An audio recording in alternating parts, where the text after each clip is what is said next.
আসসালামু আলাইকুম রহমতুল্লাহি আবরাকাতু। কেমন আছেন প্রিয় আলোর পথের যাত্রী দিনী ভাই ও বোনেরা? আশা করছি মহান আল্লাহ সুবহানাহু ওয়া তাআলার অশেষ রহমতে ভালো আছেন। ইতোমধ্যেই আমাদের মাঝে প্রবেশ করেছে আরবি নতুন বছর। এই আরবি বছরের প্রথম মাস হচ্ছে মহররম। এই মহররম মাস আল্লাহ তাআলার কাছে পবিত্র মাসের একটি। আজকের ভিডিওটিতে মহররমের ইতিহাস ও মহররম মাসের ইবাদত বা কত তারিখে আশুরার রোজা রাখতে হবে সেই বিষয়গুলো তুলে ধরব ইনশাআল্লাহ। পবিত্র মাস মহররম। মহররম শব্দের অর্থ সম্মানিত, মর্যাদাপূর্ণ, তাৎপর্যপূর্ণ। এ মাসের মর্যাদা ও গুরুত্ব মুসলিমদের নিকট অপরিসীম। বিভিন্ন ঐতিহাসিক ঘটনা এবং প্রেক্ষাপট এর মহত্বের প্রতি নির্দেশ করে। এর সাথে জুড়ে আছে পূর্ববর্তীদের প্রতি মহান আল্লাহর প্রদত্ত রহমত ও ক্ষমার বাণী। সেই সাথে জুড়ে আছে শোকগাথা কারবালা ট্র্যাজেডি। স্বয়ং আল্লাহ তাআলা এর পবিত্রতা ও মর্যাদার ঘোষণা দিয়ে ঐশী গ্রন্থ আল কোরআনে ইরশাদ করেন, নিশ্চয়ই আসমানসমূহ জমিনের সৃষ্টির দিন থেকেই আল্লাহর বিধানে আল্লাহর কাছে গণনায় মাস ১২টি, এর মধ্যে ৪টি মাস সম্মানিত, এটাই প্রতিষ্ঠিত দিন। কাজেই এই মাসগুলোতে তোমরা ধর্মের বিরুদ্ধাচরণ করে নিজেদের প্রতি জুলুম করো না। সূরা আত-তাওবা ৩৬। ১২টি মাস দ্বারা উদ্দেশ্য হচ্ছে মহররম, সফর, রবিউল আওয়াল, রবিউসানি, জুমাদাল আওয়াল, জুমাদায়ুসানি, রজব, শাবান, রমাদান, শাওয়াল, জিলকদ ও জিলহজ। আর ৪টি সম্মানিত মাস দ্বারা উদ্দেশ্য হচ্ছে মহররম, রজব, জিলকদ ও জিলহজ। উক্ত আয়াতে আরবাআতুন হুরুম বা ৪টি সম্মানিত মাস দ্বারা উদ্দেশ্য মহররম, রজব, জিলকদ ও জিলহজ। এ ব্যাপারে মহানবী সাল্লাল্লাহু আলাইহি ওয়াসাল্লামের হাদিসের বর্ণনা পাওয়া যায়। আবু বকর রাদিয়াল্লাহু তাআলা আনহু বলেন, রাসূল সাল্লাল্লাহু আলাইহি ওয়াসাল্লাম বলেছেন, নিশ্চয়ই সময় আবার ঘুরে তার নির্দিষ্ট পদ্ধতিতে ফিরে এসেছে, যে পদ্ধতিতে আল্লাহ তাআলা আসমান ও জমিন সৃষ্টি করেছেন সেদিনের মতো। মাসের সংখ্যা ১২টি, তার মধ্যে ৪টি হচ্ছে হারাম বা সম্মানিত মাস, ৩টি পরপর জিলকদ, জিলহজ ও মহররম। আর হচ্ছে মুদার গোত্রের রজব মাস, যা জুমাদাস-সানি ও শাবান মাসের মাঝখানে থাকে। সহিহ বুখারী ৪৬৬২, সহিহ মুসলিম ১৬৬৬। সম্মানিত মাস বলার প্রেক্ষিতে ইবনে আব্বাস রাদিয়াল্লাহু তাআলা আনহুর বক্তব্য হচ্ছে, আল্লাহ পাকের এই উক্তির মর্মার্থ হল, তোমরা সকল মাসে সব ধরনের পাপ কাজ থেকে বিরত থাকবে, বিশেষ করে এই ৪ মাসে, কেননা এগুলো বড়ই মর্যাদা সম্পন্ন মাস। এই মাসগুলোতে পাপ শাস্তির দিক দিয়ে এবং পুণ্য ও সওয়াব প্রাপ্তির দিক থেকে বৃদ্ধি পেয়ে থাকে।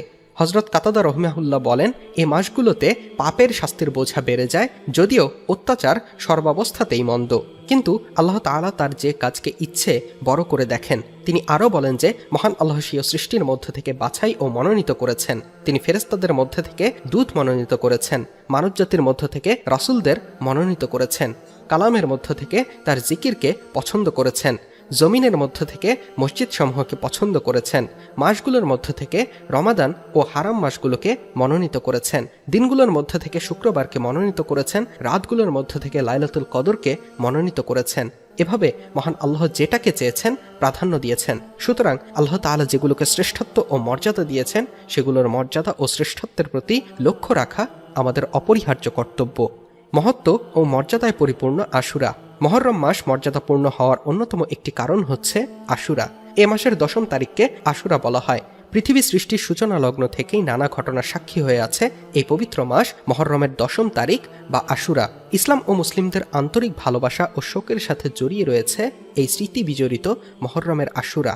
১০ই মহররম ঘটে যাওয়া ঐতিহাসিক ঘটনাগুলোর মধ্যে উল্লেখযোগ্য হচ্ছে পৃথিবী, আসমান ও জমিন সৃষ্টি, আদম আলাহিসাল্লামকে সৃষ্টি এবং নির্ধারিত কিছুদিন জান্নাতে বসবাসের পর পৃথিবীতে প্রেরণ, পুনরায় পৃথিবীতে আদম আলাহিসাল্লাম ও হাওয়া আলাহিসাল্লামের সাক্ষাৎ, মহাপ্লাবন শেষে নূহ আলাহিসাল্লামের জুতি পাহাড়ে অবতরণ, অত্যাচারী বাদশাহ নমরুদের অগ্নিকুণ্ড থেকে হজরত ইব্রাহিম আলাহিসাল্লামের মুক্তিলাভ, নবী আইয়ুব আলাহিসাল্লামের দীর্ঘ দুরারোগ্য রোগ থেকে মুক্তিলাভ, দীর্ঘ ৪০ বছরের বিচ্ছেদের পর বিদগ্ধ পিতা ইয়াকুব আলাহিসাল্লাম ও পুত্র ইউসুফ আলাহিসাল্লামের মাঝে সাক্ষাৎ ঘটে, অত্যাচারী ফেরাউনের কবল থেকে বনি ইসরায়েল জাতির মুক্তি ও ফেরাউনের ধ্বংস, ঈসা আলাহিসাল্লামের আসমানে গমন এবং দাজ্জালকে ধ্বংসের নিমিত্ত পৃথিবীতে প্রত্যাবর্তন করবেন, বেদনাদায়ক ট্র্যাজেডি কারবালা, নবী দৌহিত্র ও মুসলিম মিল্লাতের কলিজার টুকরা এবং জান্নাতি যুবকদের সর্দার হজরত হুসাইন রাদিয়াল্লাহু তাআলা আনহুর সপরিবারে শাহাদাত বরণ, এছাড়াও কিয়ামত সংঘটিত হওয়া সহ আরও অসংখ্য ঘটনার সম্মিলনের কথা হাদিসের বাণী ও ঐতিহাসিক উদ্ধৃতি থেকে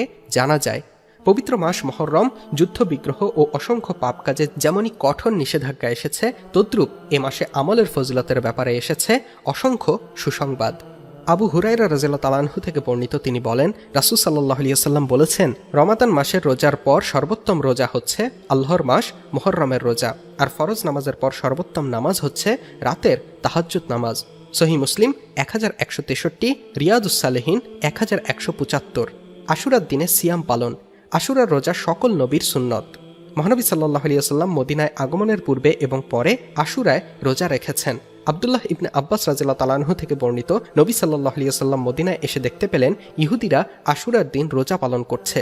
নবী সাল্লাল্লাহু আলাইহি ওয়াসাল্লাম বললেন, এটি কি? তারা বলল, এটি একটি ভালো দিন। এদিনে আল্লাহ তাআলা বনি ইসরায়েলকে তাদের শত্রুর কবল থেকে বাঁচিয়েছেন, তাই মুসা আলাইহিস সালাম রোজা পালন করেছেন। রাসূলুল্লাহ সাল্লাল্লাহু আলাইহি ওয়াসাল্লাম বললেন, মুসা আলাইহিস সালামকে অনুসরণের ব্যাপারে আমি তোমাদের চেয়ে বেশি হকদার। অতঃপর তিনি রোজা রেখেছেন এবং সাওম রাখার নির্দেশ দিয়েছেন। সহিহ বুখারী হাদিস 1865।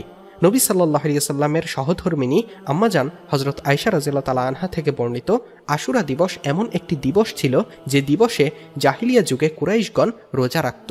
জাহিলিয়া যুগে রাসূল সাল্লাল্লাহু আলাইহি ওয়াসাল্লামও এ দিবসে রোজা রাখতেন। অতঃপর রাসূলুল্লাহ সাল্লাল্লাহু আলাইহি ওয়াসাল্লাম মদিনায় এলে পরে তিনি সেই রোজা রাখলেন এবং লোকদেরকেও সেই দিনের রোজা রাখতে হুকুম করলেন।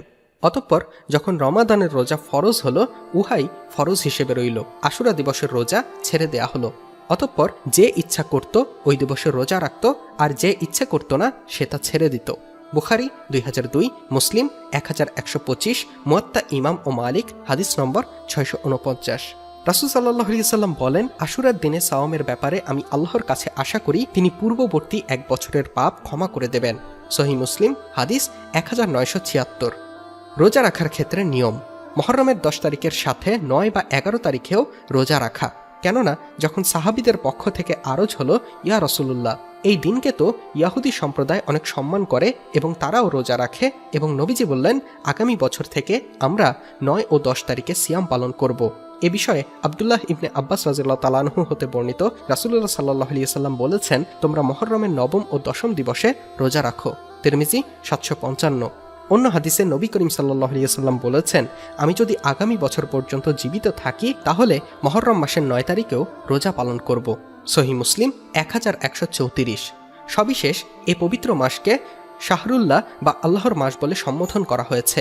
মুহররম মাস পৃথিবীর সূচনা থেকে অদ্যাবধি আল্লাহর রহমতের অসংখ্য নিদর্শনে ভরপুর। মহান আল্লাহ আমাদের জন্য অফুরন্ত সুযোগ করে দিয়েছেন অনেক বেশি সওয়াব ও নেকি অর্জনের জন্য। তাই আমাদের উচিত একাগ্র চিত্তে মহান আল্লাহর সন্তুষ্টির উদ্দেশ্যে ইবাদতের পরিমাণ বৃদ্ধি করে দেয়া। এ মাস দোয়া কবুলের মাস। ক্ষমার এ মাসে আমাদের ইস্তেগফার ও ইবাদতের পরিমাণ বাড়িয়ে দেওয়ার মাধ্যমে আমাদের ইসলামী জীবনকে আরও বেশি সমৃদ্ধ করতে হবে।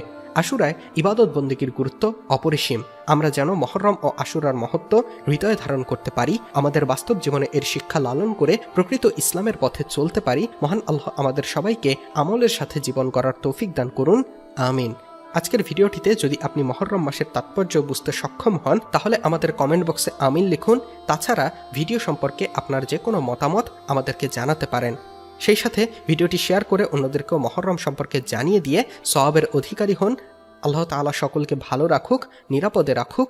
আল্লাহ হাফেজ।